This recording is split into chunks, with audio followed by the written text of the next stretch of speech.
uma obrigação de responder por atos próprios ou alheios.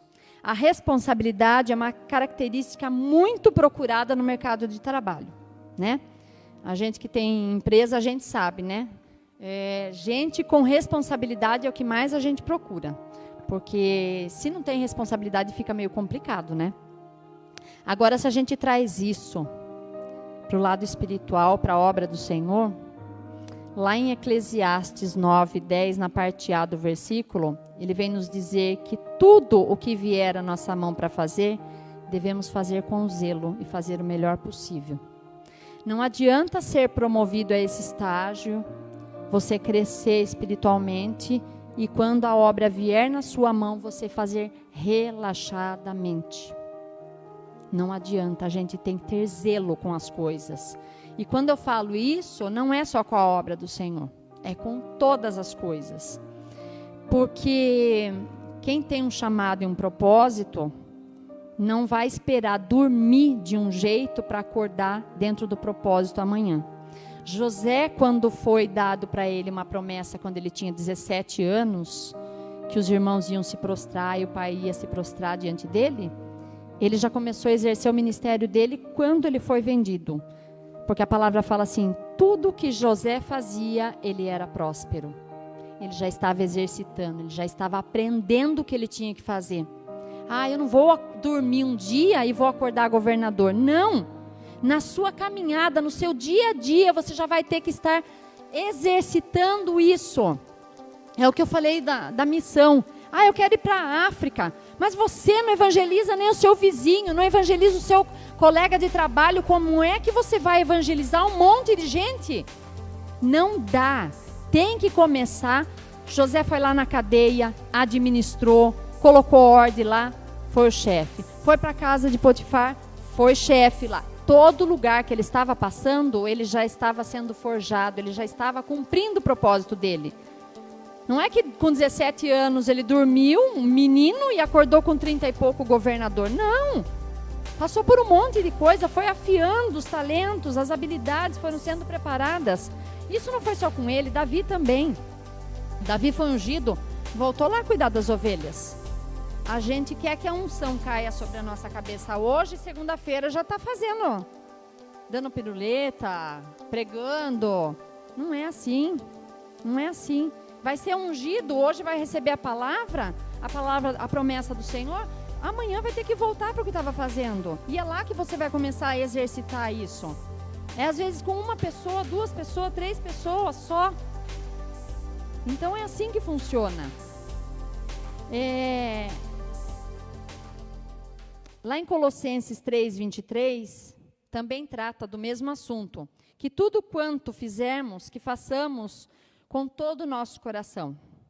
Então, tem diversas palavras que o Senhor fala isso, que a gente deve fazer tudo com o coração e com zelo.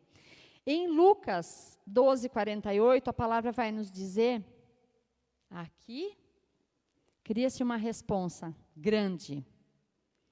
A quem muito lhe é dado, muito será cobrado. Então, com a responsabilidade, com a sua promoção, com o seu crescimento, vem a responsabilidade. E aí Deus vai cobrar. E quando Deus cobrar, a gente tem que estar apto para estar respondendo a Ele, a esse chamado. Ou seja, com o crescimento, quanto mais você amadurece, quanto mais experimentado você ficar, maior será a sua responsabilidade perante Deus. E a responsabilidade, ela vai produzir uma recompensa para nós. Recompensa é um retorno em forma de presente ou prêmio. Um retorno por algo que foi feito. Nós podemos encontrar alguns sinônimos de recompensa. Por exemplo, presente, prêmio, gratificação, galardão ou retribuição. Como nós estamos falando da obra do Senhor, nós podemos trazer alguns versículos bíblicos que relatam acerca da recompensa.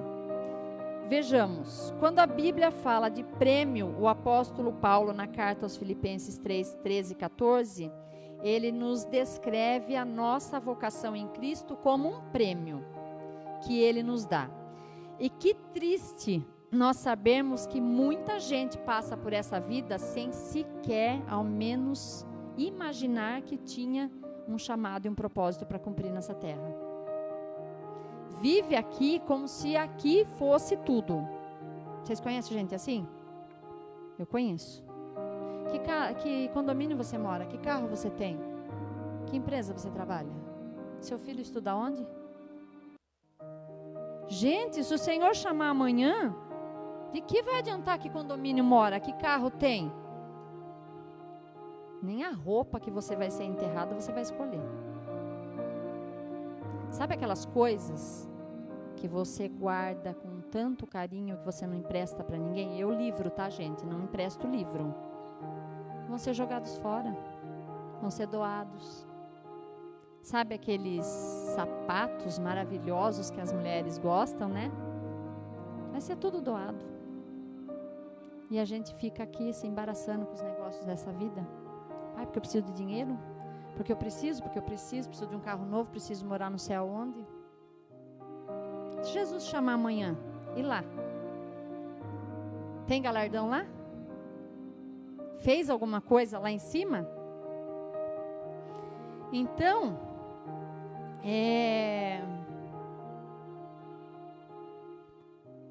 quando a Bíblia fala de prêmio, né, o apóstolo Paulo fala disso, que é a nossa vocação. E 1 Coríntios 3,14, as escrituras também falam do nosso galardão. Ela diz que se a obra que edificamos permanecer, então receberemos o nosso galardão. Permanecer. Que tipo de obra que a gente está fazendo? Será que nós temos feito a obra como o Senhor gostaria que nós fizéssemos?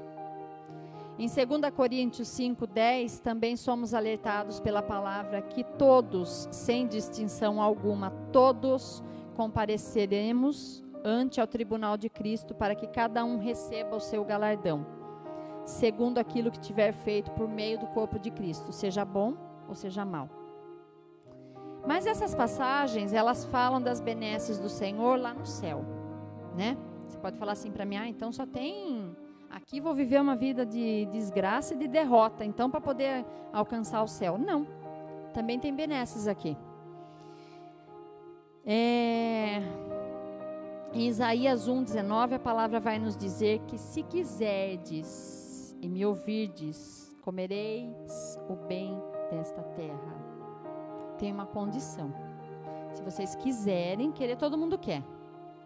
E ouvirdes, obedecerdes, andar nos caminhos do Senhor, é tudo isso.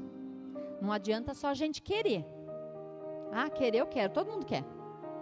Mas tem uma condição. Tem que obedecer, tem que ouvir.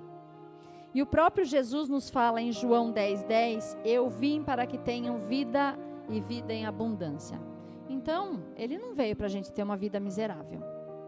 Se a gente está vivendo uma vida miserável, a gente está vivendo errado. Não é essa vida que o Senhor preparou para nós.